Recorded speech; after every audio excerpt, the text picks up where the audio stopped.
বিধানসভা নির্বাচনের ঠিক আগে পুলিশের ক্ষমতা কমিয়ে দিল সুপ্রিম কোর্ট। আর যে কাউকে চাইলেই গ্রেপ্তার করতে পারবে না পুলিশ। 5 ফেব্রুয়ারি এক ঐতিহাসিক রায় দিয়ে সুপ্রিম কোর্ট স্পষ্ট করে জানিয়ে দেয়, আইনের সুযোগ থাকলেই গ্রেপ্তার করা যাবে এই ধারণাটা সম্পূর্ণ ভুল। এছাড়াও বিচারপতি এম সুন্দরেশ ও NK সিংহের বেঞ্চ জানিয়ে দেয়, শুধুমাত্র তদন্তের জন্য প্রশ্ন করার জন্যই যে কাউকে হেফাজতে নেওয়া যাবে না, এটা আইনের অপব্যবহার।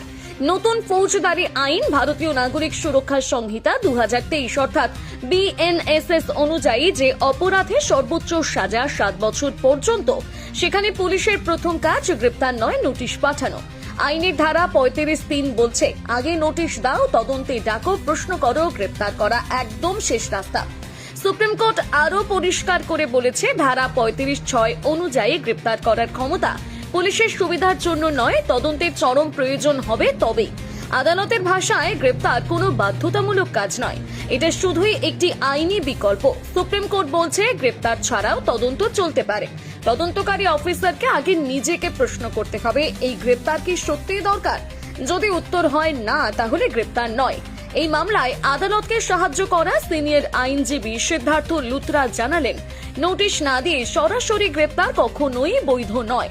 শুধু কাগজে কারণ লিখে দায় সারা যাবে না। আদালতের সবচেয়ে গুরুত্বপূর্ণ লাইন, আইনের শর্ত পূরণ হলেও একেবারে প্রয়োজন না হলে গ্রেপ্তার করা যাবে না। নাগরিকের স্বাধীনতা সবার আগে। এক কথায় পুলিশের খাতা নয়, সংবিধানই শেষ কথা।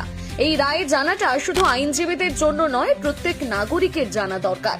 এই রায় নিয়ে আপনার মতামত কি? বিধানসভা নির্বাচনের আগে এই রায় কতটা প্রভাব ফেলবে পশ্চিমবঙ্গের পুলিশের ওপর?